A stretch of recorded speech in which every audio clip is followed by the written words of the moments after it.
Chapter 1. You are listening at FameTV.info. Hi everyone.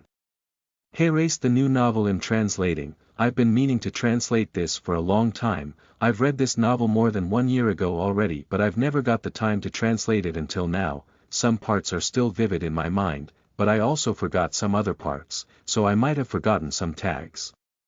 Before reading this, check out the tags. As usual with Chinese novels, there are some issues with consent, so it might not be everyone's cup of tea, and I'm pretty sure the reviews on NU will be roasting this novel as soon as I post it, lol.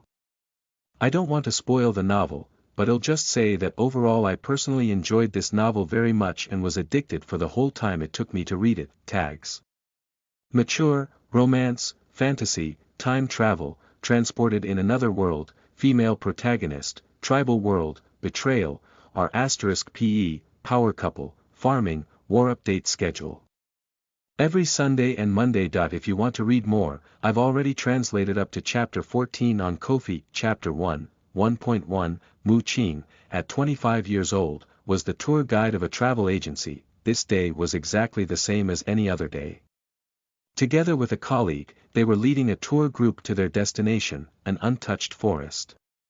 The outer part of the forest had been opened up as a tourist track just a few years ago.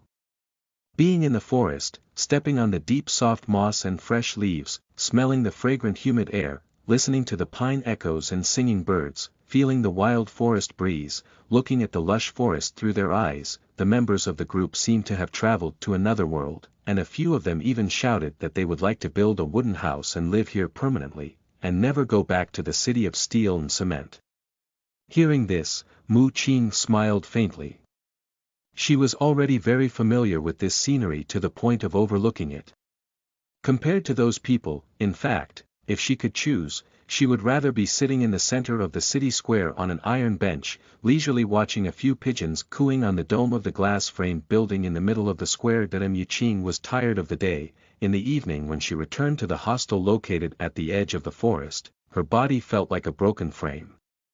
After taking a shower and blow-drying her hair carelessly, she had just laid down for a while when she heard someone banging on the door. It was an old lady in the group whose 13-year-old grandson had sneaked out and who had not returned yet.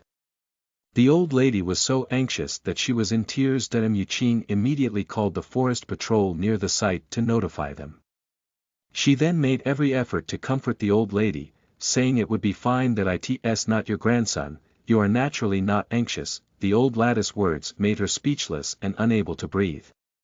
Seeing that she was insisting on going out to look for him, she had no choice but to randomly put on a pair of jeans and take her own backpack to go along with her, while her colleague was reassuring the remaining members of the group, saying that it was dark and the road was unknown, asking them not to go out at will, lest they would get lost and cause more trouble. In her bag, besides her wallet and cell phone, she also had a solar-powered flashlight, a compass, a survival whistle, a Swiss knife, and a telescope of small size, but with a 10-fold magnification.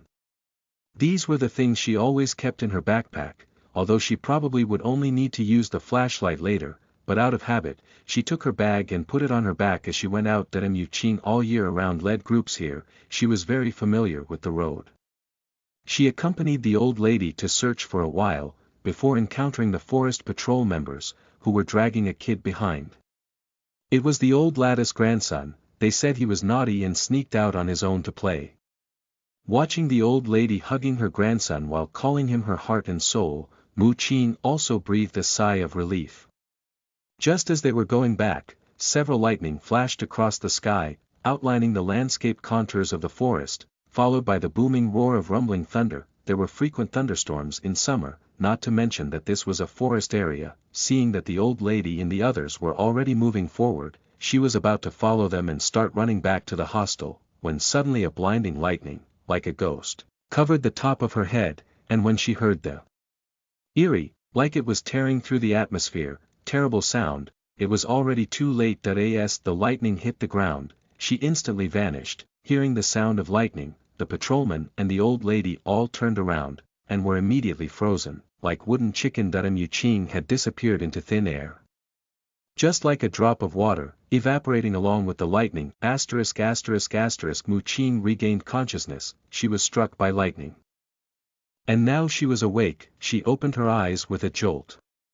The first thing she saw was not the white, horrible, fluorescent light on the ceiling of a hospital ward for heavily injured people.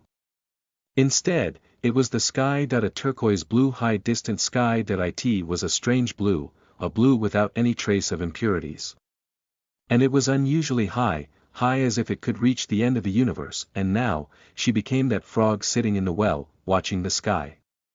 Listen to the full novel at FameTV.info, direct link in the description.